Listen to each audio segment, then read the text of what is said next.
All right, so the first thing I want to start with is generally what people ask me on Twitch whenever I stream. The common thing I get on stream is how I warm up for ranked. So generally, this tips or trick video will kind of be more towards like the ranked players, the people who want to get better at ranked. Obviously, it works towards comp as well, but as you know, I am only 17, and also I'm currently experiencing the grind towards comp. It's if I decide to take that path, it's more or less towards rank, this tip or trick video. So, but either way, I hope you guys do enjoy this video. So the first thing I do is I decide what operator I'm going to pick and choose for my warm up. This is because like going into a rank game, it's all about where you want to be in a right situation. But like if you don't have that gun skill acquired, if you don't have that control, you're going to struggle. And many people always wonder like how to get into this like mindset of ranked, and it's very hard. It's very hard. But yeah, no. I definitely recommend if you're new to the game, or if you're developing in the game, if you're trying to become a better player, if you're going to do tier hunt, please do pick a gun which isn't one you're comfortable with. Pick one which you struggle with, or which has high recoil, low recoil. So yeah, take it for example in this clip, you'll see that I'm playing Buck, and yeah, to some people this may not be a hard operator, but all like putting aside all your beliefs in whether you think it's a good or bad gun to warm up, whether you think it's easy or hard, I definitely recommend someone like Buck to warm up with every day, because his recoil is never if you pick Ash, you go into Terrace, the recoil's not the problem. It just maybe your accuracy on where to pin his head, or whether wherever you're shooting. But with Buck, if you get that accuracy as well as the recoil control on the terrace you're shooting throughout the terrace hunt, you will learn. You will become better and better and better and better, because it is not an easy gun.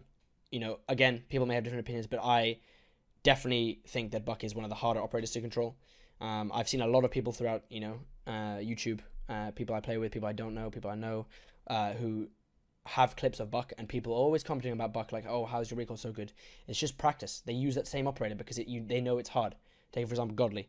A lot of people, love to see him. I remember seeing in the chat, people, just writing, look at his recoil. Why is it so good? The Buck recoil. Is it a macro? No, it takes a lot of time. Time is the biggest thing I would say in all of this. You have to give it time, and if you don't bother with the game, because skill will not come just by luck. There are of course people who come to PC and are amazing. That's just that is aside from me saying you don't expect just it to happen. That is just they're naturally talented, and congrats to them. But you can still be better than anyone around in Siege or any game with which needs a lot of aim. You just need time.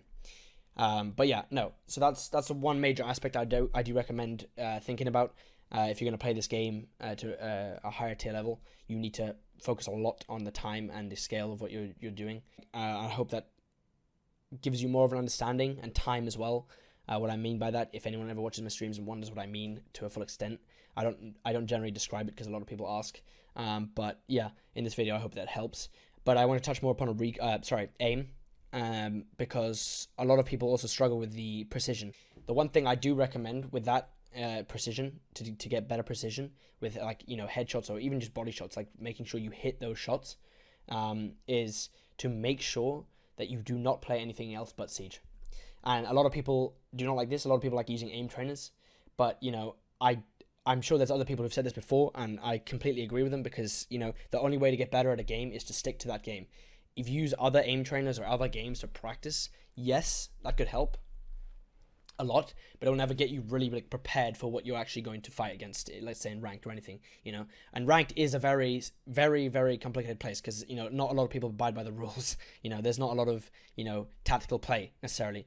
But, if you want to be a monkey, if you want to be that kind of guy who just frags out and just really carries the team, you've got to have that precision in the headshots, But yeah, I definitely recommend trying to figure out what's best for you in Rainbow Six Siege, not out of Rainbow Six Siege. That kind of leads into my other point about what else to train in besides Siege. My personal preference and my opinion for all of you is to focus on the game, as I said, what's in the game, and to work on the aim. There's nothing stopping you from taking it slow in a terrace hunt. Yes, it's against bots, but if you can aim your gun, if you can get the precise headshot, every time on a terrorist and work your magic, keep working, and keep taking it into the game, into the main game, to ranked or casual, whatever you want to play, you'll notice the change, and it will come by time, slowly, potentially, or quickly, depending on how well you work at it, how good you are at learning things. But it will come, and it's really all about using the mechanics in the game, because that's the only thing which will help you, because in reality this game is a unique game and you can't really mimic the mechanics in many other I guess trainers, at least that I'm at least from my knowledge. I may be wrong about that, but with that, I'd like to finally lead on to a point where I talk about game sense and map knowledge. Yes, I have touched upon that throughout the video slightly. It's all kind of linked. Every point I've made is all linked together to fit into one.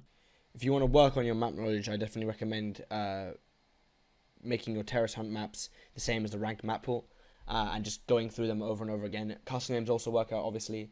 Pro league, anything you do towards any of the maps will help over time as well. But yeah, there are many ways you can speed it up, and one of them is especially playing in that map. Terrace hunt I would recommend personally, but you can choose whatever you want. So obviously game sense links with movement, and once you have game sense in the bag, movement will be a lot easier for you to understand. You'll be able to position yourself in better places and not die a lot.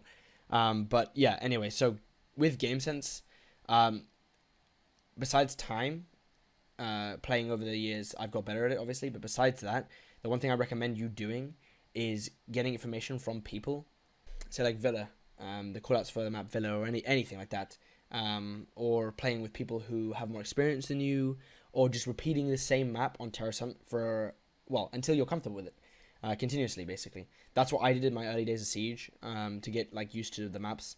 Sadly, some of those maps aren't in the ranked map pool anymore, but either way, you can do it on any map: clubhouse, chalet, villa, coastline, anything, theme park. Continuously repeating over the same map in Terrace Hunt will get you that game sense as well as map knowledge, and then all together will make your movement a lot better, and then aim will come with that as well. It all links together. Everything I've said is links together. With that being said, guys, this brings the video to an end. I hope you will eventually learn something, but please do be sure to like and subscribe if you did enjoy the video today. Other than that, stay safe, stay well, and I'll see you guys in the next one.